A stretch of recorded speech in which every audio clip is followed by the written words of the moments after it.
क्या فرق ہے؟ جسم اور روح میں جان اور روح میں ان کا سوال یہ ہے کہ جان اور روح میں کیا فرق ہے؟ روح جو ہے وہ امر اللہ ہے، اللہ نے پہلے جسم بنایا اور پھر یہ کہا کہ میں نے اس میں اپنی روح پھونکی، تو روح جو ہے وہ اللہ کا حکم ہے۔ اللہ نے اپنی تمام تر صلاحیتوں کا مظہر جو ہے وہ انسان کو بنا کے اس کے بعد اس میں اپنی روح پھونکی۔ روح کو آپ یہ سمجھیں کہ جیسے موبائل ہے نا، اس میں آپ ریچارج کراتے ہو، اگر ریچارج ختم ہوا موبائل ڈیڈ ہے۔ تین چیزیں ہیں موبائل میں، ایک بیٹری، ایک موبائل کی باڈی اور ایک ریچارج۔ اگر بیٹری نہیں ہے تو نہ روح کام کرے گی، نہ جان نکل گئی تو روح واپس اللہ کے پاس اور جسم یہاں مٹی میں مل جاتا ہے۔ تو روح ایک آسمان سے آئی ہوئی چیز ہے اور جسم جو ہے وہ مٹی سے اللہ نے پیدا کیا، مٹی سے جسم کو پیدا کر کے اس میں روح ڈالی جو آسمان سے آئی تھی۔ تو یہ بالکل مختلف چیزیں ہیں۔ روح ہمیشہ زندہ رہے گی، اسی کا حساب ہونا، جسم یہاں مٹی میں مل کے ختم ہو جائے گی۔ اچھا، جو آیت ہے یار عیسیٰ علیہ السلام کے بارے میں، اکثر علماء کا اس پہ اتفاق ہے کہ ہمارے نبی سے قریب جو علم ہے وہ حضرت عیسیٰ کا ہے، کیونکہ وہ قریب ہیں، قریب تر ہیں۔ لیکن عیسیٰ علیہ السلام ابھی بھی آئیں گے ایک امتی کے حیثیت سے، تو حضور کا ایک مرتبہ یہ بھی ہے کہ سب سے زیادہ علم دیا گیا حضور کو، ہمارے نبی کو صلی اللہ علیہ وسلم۔ تو حضرت عیسیٰ علیہ السلام جو آگے حدیث سے بھی سب پڑھیں گے، قرآن شریف بھی پڑھیں گے ماشاء اللہ، تو ان کا علم تو حضور کے علم کے برابر ہو جائے گا۔ کیسے ہو جائے گا؟ ان کا سوال سمجھ گیا بھائی؟ ان کا سوال یہ ہے کہ عیسیٰ علیہ السلام پہلے نبی، اس کے بعد پھر اب حضور کے امتی آئیں گے، تو وہ نبی کا علم اور پھر ایک امتی کا علم جو آگے وہ حدیث ہے قرآن پڑھیں گے تو نبی سے بڑھ جائے گا معاذ اللہ، نہیں بڑھے گا۔ آپ یہ ایک حدیث میں آپ کے حدیث قدسی نہیں بلکہ حدیث یہ ہے، نبی اکرم صلی اللہ علیہ وسلم نے بات فرمائی ایک بار جبرائیل علیہ السلام کو کہ جب ابھی دنیا جو ہے وہ بننے کے مرحلے میں تھی، مطلب اس سے بھی 50,000 سال پہلے اللہ نے مجھے بنا دیا تھا، میں تب بھی نبی تھا۔ حدیث سنی ہوگی شاید آپ نے۔ تو نبی اکرم صلی اللہ علیہ وسلم یہاں جو آئے ہیں وہ بہت سب سے آخری نبی بن کے آئے، لیکن سب سے اول نبی ہیں۔ تو تمام انبیاء کا جتنا بھی علم ہے وہ نبی اکرم صلی اللہ علیہ وسلم کو تھا، تمام شریعتوں کا علم۔ اللہ رب العزت نے جتنا علم دینا چاہا تمام نبیوں کو، ان سب کو جوڑ کے نبی اکرم صلی اللہ علیہ وسلم کو علم دیا، بلکہ اس سے بھی کہیں زیادہ۔ تو عیسیٰ علیہ السلام ہو، موسیٰ علیہ السلام ہو، ابراہیم علیہ السلام ہو، کوئی بھی، اور اس کا بہت بڑا جو مظہر ہے وہ یہ بات ہے کہ آپ دیکھیں کہ معراج سے واپسی پہ حضور صلی اللہ علیہ وسلم نے انبیاء کی جماعت کرائی، تو انبیاء کا امام بنا دیا۔ اس کا مطلب جتنا بھی علم تمام انبیاء کو دیا گیا، ان سب کا جز جو ہے وہ حضور صلی اللہ علیہ وسلم کی شریعت تھی، تو اس لیے زیادہ تو کسی کا ہو ہی نہیں سکتا۔ قرآن کا ذکر آیا قرآن میں، کیا آج بھی ثابت ہو سکتا ہے؟ کیسے لگا؟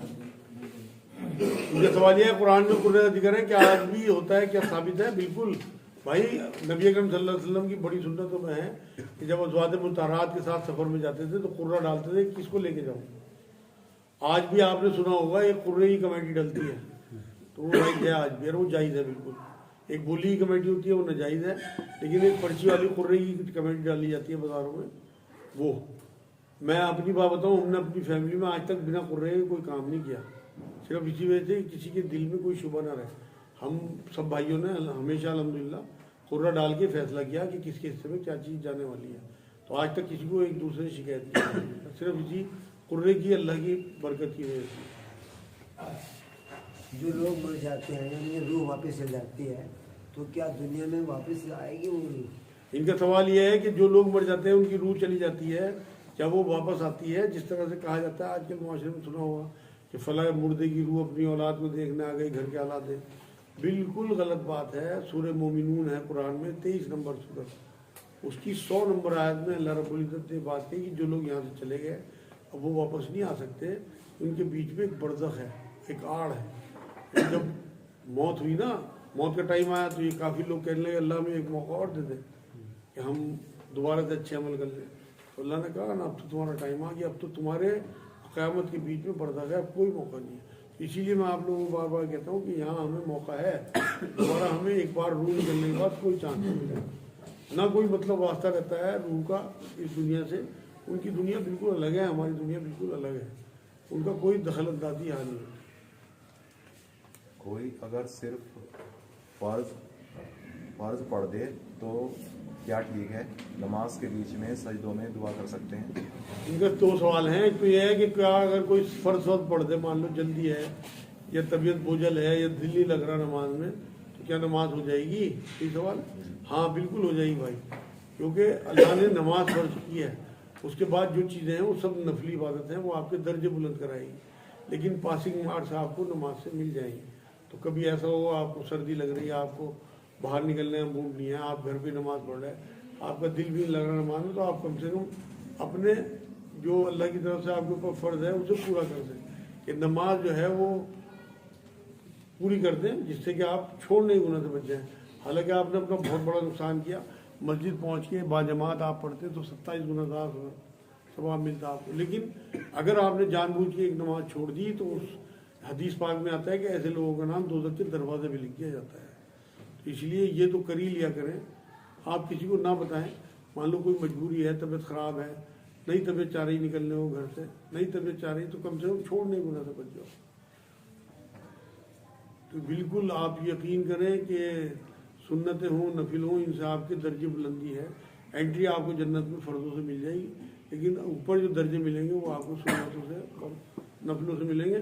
نبی اکرم صلی اللہ علیہ وسلم کی حدیث پاک بھی یہی ہے کہ رکعت جو ہے 12 رکعت جو ہے انہیں نہیں چھوڑنی چاہیے, تو سنتیں پڑھنی چاہیے. الحمدللہ جب بھی موقع ملے بالکل سنتیں پڑھا کرو, کبھی مجبوری ہو تو چھوڑ بھی دیا. اچھا, جیسے کہ جمعے کے روز خطبے سے پہلے پہنچنا ضروری ہے, اور کہتے ہیں کہ خطبے کی اذان کے بعد کوئی پہنچتا ہے تو ایسا ہے جیسے کہ ایبسینٹ لگ جانا ہے, تو کیا وہ خطبے کی اذان کے بعد اگر پہنچتا ہے تو یہ نہیں ہے ایبسینٹ لگ جا. حدیث پاک یہ ہے, ان کا سوال سمجھ میں آ گیا. نبی اکرم صلی اللہ علیہ وسلم کی حدیث پاک یہ ہے کہ فرشتہ جو ہے نام لکھتا رہتا ہے نمازیوں کے, اور جہاں اس نے اذان کی آواز سنی وہ بیٹھ جاتا ہے رجسٹر بند کر کے. یہ نہیں ہے کہ اس کی ایبسینٹ لکھی جائے, بلکہ اس کی پریزنٹلی لکھی جائے گی.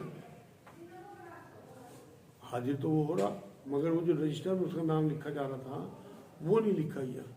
تو اگر مجبوری نہ ہو آپ کی اور آخری نماز نہ ہو کسی مسجد میں شہر کی, تو آپ اس مسجد کو چھوڑ کے کہیں اور نماز پڑھ لیں اگر آپ کی خطبے کی اذان نکل گئی. مطلب میرا اپنا معمول یہی ہے. تو اس لیے کیونکہ ہم جس علاقے میں رہتے ہیں الحمدللہ یہاں 15-15 منٹ 20-20 منٹ کے فاصلے پہ نمازیں ہوتی ہیں, تو آپ کو کہیں بھی جماعت مل جائے گی. تو اس لیے چھوڑ دیا کریں, کیونکہ یہ حدیث سے ثابت ہے کہ آپ کا نام رجسٹر میں نہیں چڑھا. ایک سوال یہ ہے, تقدیر کب لکھی جاتی ہے اور تقدیر کتنی طرح کی ہوتی ہے؟ ان کا سوال یہ ہے کہ تقدیر کب لکھی جاتی ہے اور تقدیر کتنے طریقے کی. تقدیر تو بھائی ایک ہی طریقے کی ہے. یہ صحیح مسلم کی حدیث پاک ہے کہ انسان کے مطلب اس کائنات کو بنانے سے 50,000 سال پہلے اللہ نے تخلیق کیا قلم کو. یہ کہا کہ لکھ, اور اس نے تمام انسانوں کی تقدیریں لکھے, محفوظ ہو گئی لوہے محفوظ میں. سیاہی سوکھ گئی, قلم توڑے جا چکے, سب حدیث سے ثابت ہے. اب آپ نے ایک بہت مشہور حدیث سنی ہوگی کہ بچہ جب 4 مہینے کا ماں کے پیٹ میں ہوتا ہے تو ایک فرشتہ آ کے اس کی تقدیر لکھ جاتا ہے. وہ تقدیر نہیں لکھے جاتا, بلکہ اللہ کے حکم سے جو تقدیر لوہے محفوظ میں اس کی لکھی ہوئی ہے اس کا امپلیمنٹ کر کے جاتا ہے اس کی چپ میں, کہ یہ بندہ یہ وہ ہے جس کی تقدیر یہ لکھی ہوئی تھی وہاں, اور اب یہ جا کے دنیا میں کرے گا. تو تقدیر لکھی جا چکی, یہاں اسے آ کے ایک چپ اس کے گلے میں ڈالنی ہے جو بندہ پیدا ہونے والا ہے, اس کی تقدیر کو مطلب ایک طرح سے یاد دہانی. جیسے آپ یہ سمجھو کہ پہلے سے پیپر بن جاتے ہیں, کوئی ایگزام ہونا ہو ٹیسٹ ہونا ہو, پیپر کو اس ٹائم تھوڑی دینے ہوتے ہیں, پہلے سے بنے ہوئے رکھے ہوتے ہیں. پیپر والے دن بانٹ دیے جاتے ہیں کہ لو بچوں یہ تمہارا پیپر ہے. تو تقدیریں لکھی ہوئی ہیں اس کائنات کے بننے سے 50,000 سال پہلے. اس کے بعد اور اللہ کا ایک دن جو ہے وہ 1,000 سال کے برابر ہے. 50,000 سال گن لو, کتنے گنے نہیں جا سکتے, تب کی تقدیریں لکھی ہوئی ہیں. تو اس لیے تقدیر ایک ہی ہے, اس کا امپلیمنٹ یہاں دنیا میں آنے کے بعد پھر ہوتا ہے, لیکن لکھی ہوئی وہ پہلے ہے اور ایک ہی تقدیر ہے. اگر تقدیریں اللہ تعالیٰ نے لکھی ہیں تو پھر ہم گناہ گار اور ثواب کے مستحق کیسے ہوئے؟ ان کا سوال یہ ہے کہ اگر اللہ نے تقدیریں لکھی ہیں تو ہم گناہ گار اور ثواب کے مستحق کیسے ہوئے. भाई ये सवाल बहुत बार आ चुका और मैं पहले भी जवाब दे चुका। अल्लाह ने तकदीरें इस तरह नहीं लिखी कि जबर करके तकदीर लिख दी हो। अल्लाह ने एक रूह बनाई, उसे एक छूट दी कि तेरी ज़िंदगी 93 साल है। उस 93 साल में अल्लाह ने अपने इल्म से देख लिया, इसे छूट दे के कि मैंने विल दे दी इसे, इस रूह को, ये क्या क्या करेगी दुनिया में जाके। उसने जो जो किया वो अल्लाह ने लिख लिया। अब आप ये देखो ना कि आप फिल्म जो बना रहे हैं, जो जो मैं कह रहा हूँ वो आप इसमें रिकॉर्ड कर रहे हैं। ये थोड़ी है कि आप अपनी तरफ से कुछ कर लोगे। तो ये तो अल्लाह रब्बुल इज़्ज़त ने, मैंने जो एक्ट किया वो आपने रिकॉर्ड कर लिया। तो वहाँ जिस रूह ने जो एक्ट किया वो अल्लाह ने रिकॉर्ड कर लिया। तो यहाँ सवाब और उसका जो ताल्लुक है गुनाह मतलब अजाब का, वो अल्लाह से कोई लेना देना नहीं है उसका। वो तो आप जैसा करोगे वैसा भुगतोगे, आपकी रूह ने जो किया होगा। विल पावर के साथ अल्लाह ने आपकी रूह को भेजा है छूट दे के, बस उसने देख लिया, क्योंकि वो तमाम गैब का इल्म रखता है। उसने ये देख लिया कि 63 साल में या 93 साल में या 70 साल में फला रूह क्या क्या करेगी, उन्हें लिख दिया। अपनी मर्जी अल्लाह की, कुछ नहीं है इसमें, कोई जबर नहीं। जबर अगर इसमें होता तो फिर अल्लाह जिम्मेदार था, हमारे सवाब का भी हमारे अजाब का भी। अच्छा, कोई कार अगर है और वो है किस्तों पे, मतलब वो लोन पे है, और ख़रीदने के बाद क्या उसको किस्त वगैरह देना सही है या गलत है? इनका सवाल यह है किसी के पास कोई कार है, उसने फाइनेंस करा रखी, वो कार बेचना चाहता है, हम उससे कार खरीद लें, हमारी हैसियत नहीं है, हम वो किस्तें बाद में भरते रहें, यही सवाल है। भाई बिल्कुल नाजायज़ है। आप ये समझें कि उसने स्टोर का गोश्त खरीदा अपने यहाँ, कुछ देर खाया, उसमें जो बचा वो आपको दे दिया। अब आप देख लो कि वो थोड़ा सा गोश्त जो बचा हुआ है वो आप खा रहे हैं। एक सवाल यह है, क्या दूसरी औलाद में गैप रखने की चीज़ें इस्तेमाल करना जायज़ है? इनका सवाल यह है फैमिली प्लानिंग से मुताल्लिक, क्या इस्लाम में फैमिली प्लानिंग औलाद रोकने के लिए, जैसे एक औलाद और दूसरे औलाद में गैप चाहे आदमी, तो वो जायज़ है चीज़ें, जैसे कंडोम वगैरह हैं, कॉपर्टी वगैरह हैं, इस तरह की चीज़ें, यही है जी? जी जी। हाँ, तो भाई बिल्कुल इजाज़त है इस्लाम में। अगर कोई मजबूरी ऐसी हो कि औलाद की तरबियत का मामला हो, आपकी बीवी की सेहत का मामला हो, और आपकी अपने आप चाहते हो कि मैं बहुत एजुकेटेड अपने बच्चों को बनाऊं, माशरे में वो ऐसा ना हो कि कीड़े मकोड़ों की ज़िंदगी जिए, तो बिल्कुल इजाज़त है। सिर्फ एक वजह से इजाज़त नहीं है कि आप ये सोचो कि मैं इन्हें किस तरह खिलाऊंगा। कुरान में अल्लाह ने कहा कि इस डर से, मुफलिसी के डर से अपनी औलादों को कत्ल ना करो, तुम्हें भी और इन्हें भी हम ही रोज़ी देते हैं। एक ये जहन में अगर आपके बात ना आई तो तमाम बात जायज़ है। आप तरबियत के लिए, बच्चों में गैप के लिए कोई भी जो तरीका है राइज आजकल, बस वो हलाल तरीका होना चाहिए। बिल्कुल वो आप हुज़ूर सल्लल्लाहु अलैहि वसल्लम ने इजाज़त दी है, और ये तक कहा कि उसके बाद भी तुम्हारी मतलब तमाम तर एहतियात के बाद भी जिस रूह ने आना है उसने आना। आप देख लें, कंडोम की कंपनी हो, खोलियों की कंपनी हो, 100% कोई दावा नहीं करती कि ये जो है इस तरह से प्रेगनेंसी रोक देगी। 80% 90% तक लोग दावा करते हैं, लेकिन 100% कोई कंपनी दावा नहीं करती। और ये भी आपने सुना होगा कि कंडोम यूज़ करने के बाद भी लोगों को प्रेगनेंसी हो जाती है, गोलियां खाने के बाद भी, कॉपर टी लगवाने के बाद भी। तो इसका मतलब जिस रूह ने आना उसे आप रोक नहीं सकते। लेकिन वैसे मैं यहाँ वजाहत कर दूँ, नबी ने फरमाया कि मैं अपनी उम्मत की कसरत पे फ़ख्र करूँगा, इसलिए तुम ज़्यादा बच्चे देने वाली औरतों से शादियाँ किया करो। तो अगर कोई मजबूरी ना हो, इस तरह के जहन में चीज़ें ना हो, तो बिल्कुल आप बिना रोक टोक के बच्चे होने दें। इंशाअल्लाह इस हदीस पे आप कामयाब होंगे। अच्छा, शैतान का जो मामला है हदीसों में, हमें दो रूप मिलते हैं इसके। एक तो हुजूर पाक सल्लल्लाहु अलैहि वसल्लम से कोई लिहाज नहीं करता था शैतान, सामने भी आता था, दस्तरखान पे बैठे एक साहब, इन्होंने बिस्मिल्लाह नहीं पढ़ी तो उल्टी बाहर आ गई, तो हुजूर मुस्कुराए। एक साहबी ने पूछा या रसूलल्लाह आपकी मुस्कुराहट की वजह, कि मेरे सामने जो साहबी बैठे थे उन्होंने वो बिस्मिल्लाह पढ़ना भूल गए थे, और जब उन्होंने बिस्मिल्लाह पढ़ी तो शैतान ने उल्टी करके भाग गया। तो बिल्कुल लिहाज नहीं करता हुजूर पाक से। और हजरत उमर से घबराता था कि जिस मोड़ से भी उमर गुजरता है शैतान धक्के लगा के भाग जाता है। तो हमें कौन सी जो है ख्वाहिश रखनी चाहिए दोनों में? इनका सवाल समझिए। इनका सवाल यह है कि हुजूर सल्लल्लाहु अलैहि वसल्लम के सामने तो आ जाता था, हजरत उमर के सामने शैतान नहीं आता था, बल्कि ये लिखा हुआ है जिस गली से हजरत उमर गुजरे शैतान भाग जाता है। बड़ा अच्छा सवाल है। देखिए जी, नबी अकरम सल्लल्लाहु अलैहि वसल्लम से जब शैतान से पूछा ना कि तेरे सबसे बड़ा दुश्मन कौन है, तो उसने सबसे बड़े दुश्मन आप हैं। कि उसने बहुत सारे दुश्मन बताए थे। मैंने इस पर पूरा एक प्रोग्राम किया था। तो दुश्मन सबसे बड़ा मानता था नबी अकरम सल्लल्लाहु अलैहि वसल्लम, तो उन्हें नीचे दिखाने के चक्कर में सामने रहता था, डरता नहीं था बल्कि उन्हें नीचे दिखाना चाहता था। असल तो बात यही है कि नबी अकरम सल्लल्लाहु अलैहि वसल्लम फैलाने के लिए आए थे। हजरत उमर का जो मामला था वो इसलिए नहीं डरता था कि हजरत उमर को तो नजर ही नहीं आता था।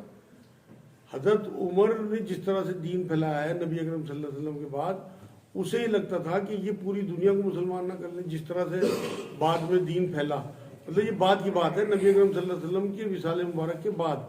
तो हुजूर की ज़िंदगी में उन्हें जितनी कोशिश करनी थी कर ली, लेकिन नहीं बहका पाया इंसानों को।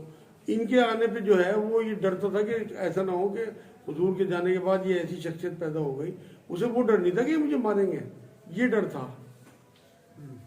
कि वो ये कम सारी दुनिया को मुसलमान ना कर ले, जिस स्पीड से इस्लाम फैल रहा था। तो वो इसलिए इनकी मामले में जो है वो इन्हें देख के ही भाग जाता था कि कहीं ऐसा ना हो कि मेरे से कोई ऐसी हरकत हो और ये फिर इस तरह का मामला सहाबा इकराम में करे कि हुजूम का हुजूम फिर जो है ईमान में आ जाए। और कोई डर नहीं था उसे, काहे का डर, उसे तो अल्लाह ही का डर नहीं, तो इनसे क्या डरेगा। हवारी किसे कहते हैं? हाँ, आज आयतों में जिक्र आया हवारी ईसा अलैहिस्सलाम के हवारी। तो हवारी किसे कहते हैं? हवारी जो बना है ना वो हूर से बना है। हूर, आपने लफ्ज़ सुना होगा, हूरों को बहुत जिक्र करते हैं गैर मुस्लिम हज़रात। हूर जो है वो एक मायने हूर के सफ़ेद शफाफ के भी हैं लुगत में। तो हवारी उसे कहते हैं जो कैरेक्टर का सफ़ेद शफाफ हो, साफ सुथरा। तो नबी अकरम सल्लल्लाहु अलैहि वसल्लम के हवारियों, सहाबा या हज़रत ईसा अलैहिस्सलाम के हवारियों जो अल्लाह की नज़र में चढ़ गए, जिन्हें अल्लाह ने पाक साफ कर दिया, सफ़ेद शफाफ कर दिया, वो सारे हवारी हैं। उनके साथियों को हवारी कहा गया और नबी अकरम सल्लल्लाहु अलैहि वसल्लम के साथियों को सहाबी कहा गया। इसी तरह तमाम अम्बिया पे जो जो ईमान लाते हैं वो सारे हवारी हैं। वो सफ़ेद शफाफ लोग थे कैरेक्टर के। शक्ल चाहे हज़रत बिलाल की हो, कैरेक्टर अंदर शीशे जैसा साफ सुथरा। एक सवाल है, तहज्जुद के वक्त दुआ कबूल होती है। तहज्जुद के वक्त आँख खुलने पर क्या नमाज पढ़कर दुआ मांगी जाए या बिस्तर पर लेटे लेटे दुआ कर लें, और तहज्जुद का वक्त क्या है?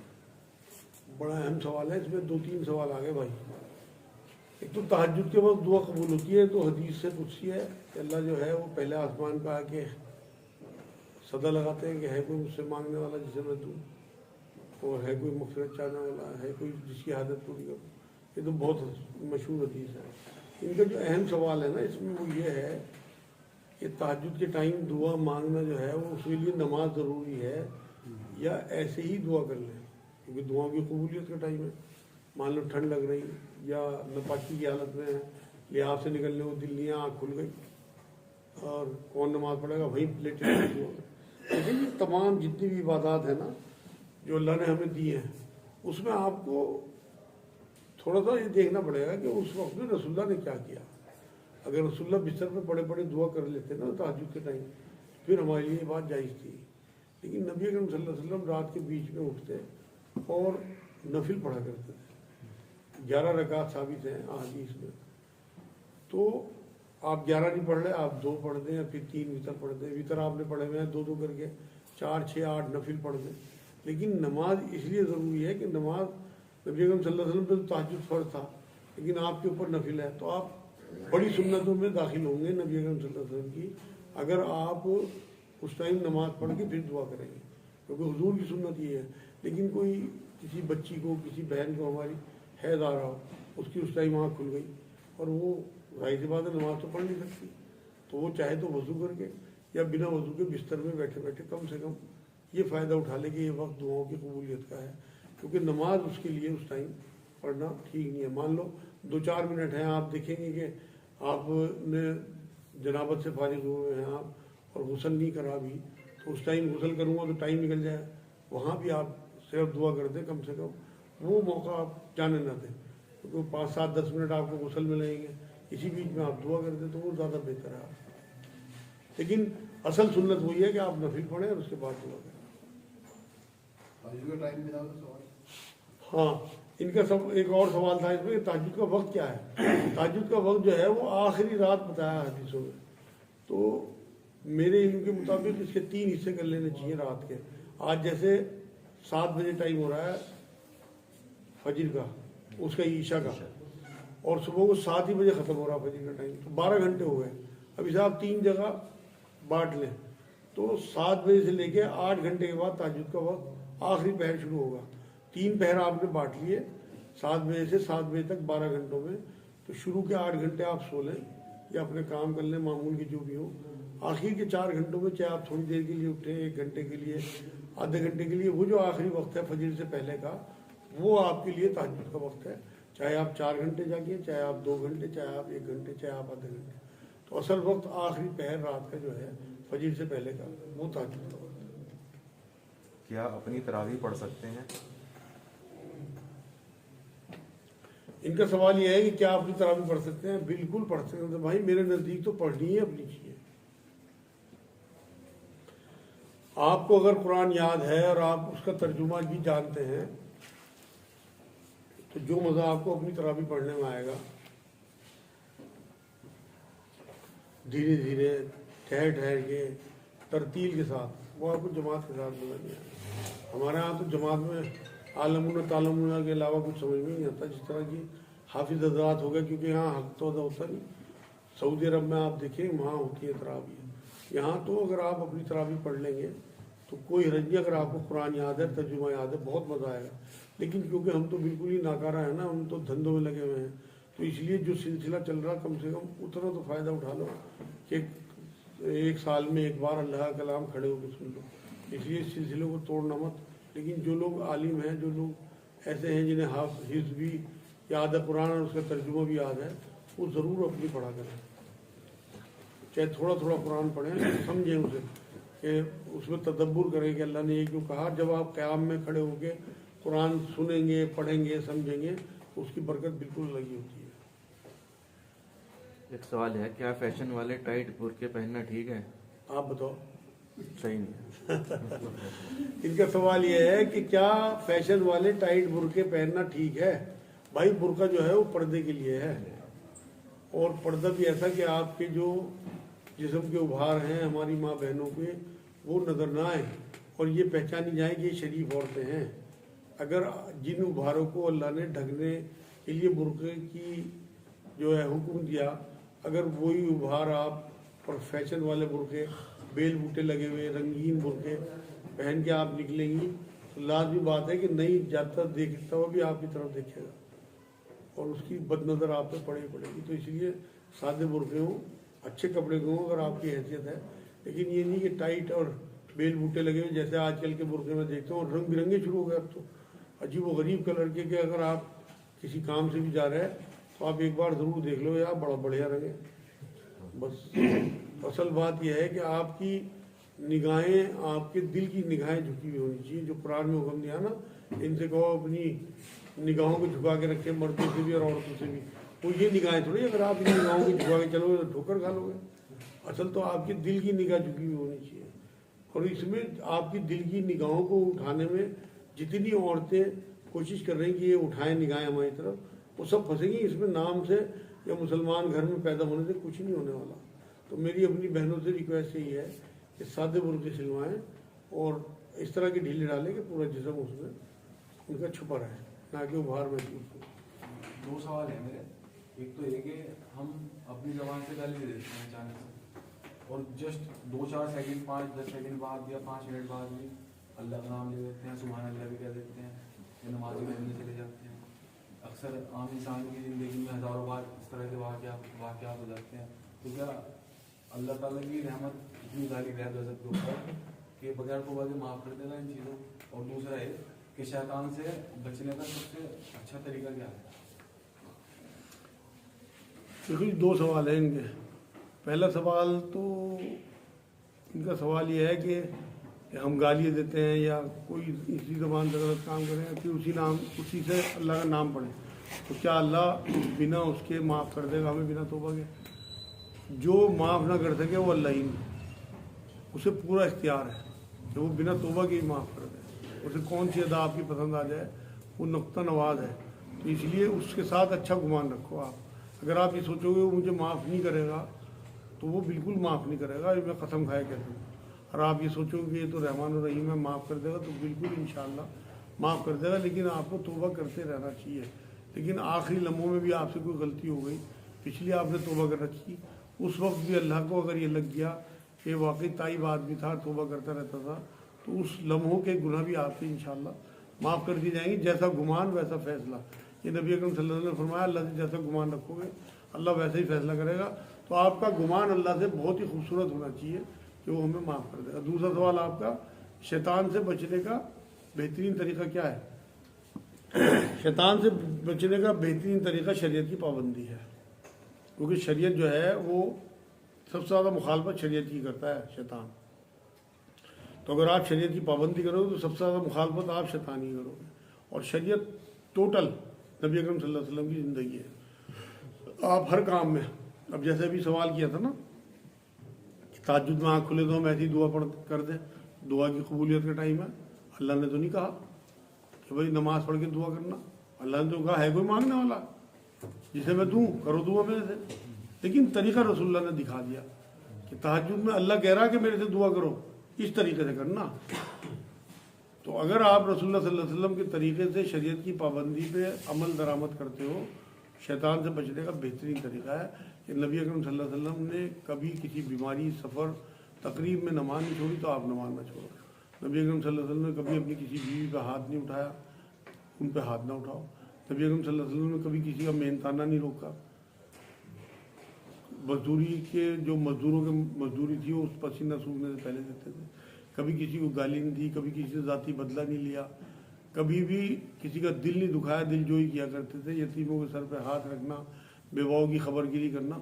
आप इन चीज़ों पर आ जाओ, आप यकीन करो शैतान ना मुसलमान कर लो आप, जैसे नबी ने कर लिया था। नबी अकरम सल्लल्लाहु अलैहि वसल्लम जब पूछा कि आपके साथ भी शैतान आया था, कि जी हाँ आया था, मगर मैंने उसे मुसलमान कर लिया।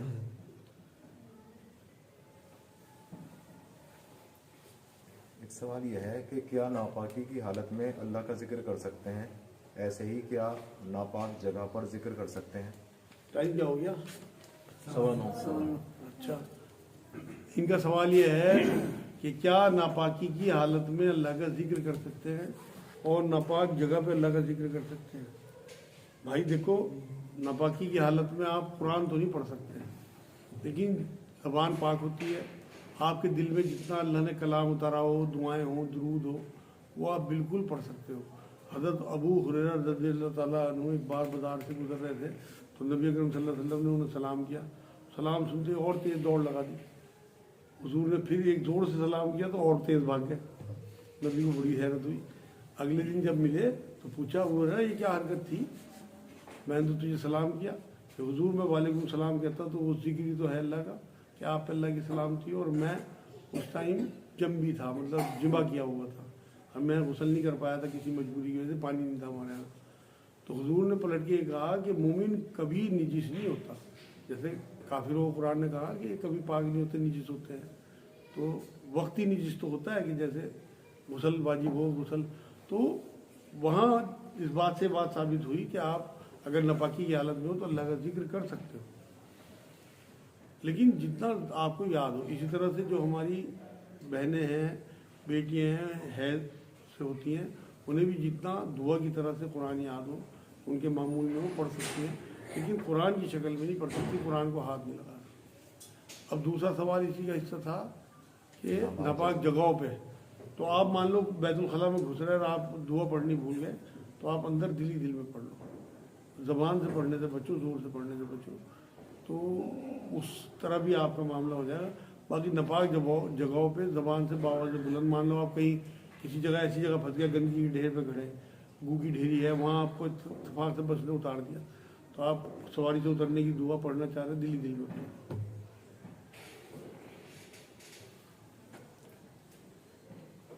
अच्छा, जैसे ईसा अलैहिस्सलाम तशरीफ लाए थे दुनिया में, तौरात लेकर आए, अब जब आएंगे तो क्या वही किताब होगी या ये कुरान के साथ साथ क्या किस तरह से? तो सवाल ये है कि ईसा अलैहिस्सलाम अब आएंगे तो अपनी शरीयत पे अमल कराएंगे, हुजूर सल्लल्लाहु अलैहि वसल्लम की शरीयत पे, यानी कुरान पे।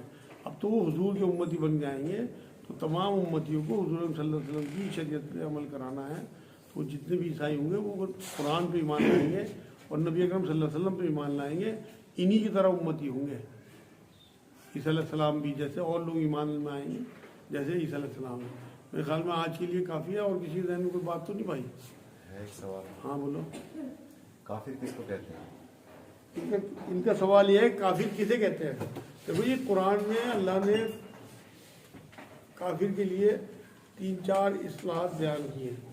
एक तो नाशुक्रे को काफिर कहा, एक किसी के पास कोई चीज़ हो कीमती उसे छुपाने वाले को काफिर कहा, एक झूठ बोलने वाले को काफिर कहा, एक नाशुक्रे को काफिर कहा, इनकार करने वाले को। इनकार करने वालों को, और एक नाशुक्रे को। तो 4-5 जगह कुरान में अल्लाह ने जो है वो लफ्ज़ इस्तेमाल किया। हम तो इन्हें हिंदुओं को या ईसाइयों को या यहूदियों को काफिर कहते हैं, ये ठीक नहीं है बात। इसमें बहुत सारी जो लफ्ज़ आए ना वो मुसलमानों के लिए आए कुरान में ही। तो अगर आप मान लो अल्लाह के अहकाम का इनकार करते हैं तो आप काफिर हैं। अगर आपके पास अल्लाह की दी हुई बहुत बड़ी कोई नेमत है, जैसे कुरान को आप कहते हो कि सबसे बड़ी नेमत है अल्लाह की, और आपने इसे छुपा रखा और आप गैर मुस्लिमों तक इसे पहुंचाते ही नहीं। कुरान में सूरह बकरा में अल्लाह ने कहा कि ये हुदल्लिल आलमीन है, कि तमाम आलमों के लिए हिदायत है। तो अगर आपने इसे छुपा रखा तो इस कीमती नेमत को छुपाने की लफ्ज़ के साथ आप काफिर हो गए। नाशुक्रापन कौन करेगा भाई? शुक्रगुजारी कौन करेगा जिस पे कोई नेमत हो? आपके पास नेमत है कुरान की शक्ल में, नबी करीम सल्लल्लाहु अलैहि वसल्लम की शक्ल में, आप अगर उस पर अमल दरामद नहीं करते कुरान पे, कुरान में सूरह माइदा का 7वां रुकू आप पढ़ें, उसमें अल्लाह रब्बुल इज़्ज़त ने यही बात कही कि जो कुरान के लाए हुए फैसलों पर फैसला ना करे वही तो काफिर है। जो लोग कुरान के हिसाब से ना चले वही तो जालिम है। और जुल्म को शिर्क अजीम कहा, वो शिर्क को जुल्म अजीम कहा। इसी तरह से काजिब कहा, जो लोग कुरान के फैसलों पे अमल ना करें वही तो काजिब हैं, वही तो बड़े बड़े गुनहगार हैं, वही तो गद्दार हैं। तो ये जो चीज़ें हैं ये सिर्फ झुंझुने की तरह हम इस्तेमाल करते हैं, खुश होते हैं। जैसे झुंझुना बजा के बच्चे खुश नहीं होते कि काफिर तो ये हैं। आपके ऊपर उतर रही सारी उंगलियाँ, आप एक उंगली उठाओ किसी के ऊपर 3 अपनी तरफ मुड़ गई। 4 मायने अगर बयान किए कुफ्र के अल्लाह ने कुरान में, तो एक सामने वाले पे किया कि वो आप उन्हें हक पेश कर रहे हैं, वो इनकार करते हैं कि हम नहीं मानते, सब कुछ जानते बूझते, तो वो काफिर हुए। लेकिन 3 उंगलियां आपकी तरफ, नेमत आपके पास, नाशुक्र आप और इनकार करने वाले आप। इसलिए मेरे भाइयों बहुत सोच समझ के किसी को काफिर कहा करो। कुफ्र के फतवे देना अल्लाह उसके रसूल का काम है। हमें एहतियात के साथ आगे बढ़ना, हर एक को काफिर कह देना ये मुनासिब नहीं है बात। बल्कि डरते रहो कहीं अल्लाह आपके ऊपर मोहर न लगा दे कुफ्र की। अमल ना करना भी इनकार की ही शक्ल है। इनका सवाल ये अमल ना करना इनकार की ही शक्ल है। तो देखो एक तो होता है कौलन इनकार, एक होता है अमलन इनकार। तो अगर आप कौलन और अमलन दोनों इनकार कर रहे हैं तो फिर तो आप काफिर हो गए। लेकिन अगर आप कौलन तो कबूल कर रहे हैं कि भाई अल्लाह का कलाम है, लेकिन अमल नहीं हम कर पा रहे हैं, हम गुनाहगार हैं, तौबा की तौफीक अल्लाह दे दे, तौबा करते भी रहते हैं, तो फिर आपको इंशाअल्लाह जो है वो कुफ्र का फतवा नहीं लग सकता। इंशाअल्लाह नमाज अगले हफ्ते होने आड़ी रखे भी। वमा अलैना इल्ला। अस्सलाम वालेकुम रहमतुल्लाह।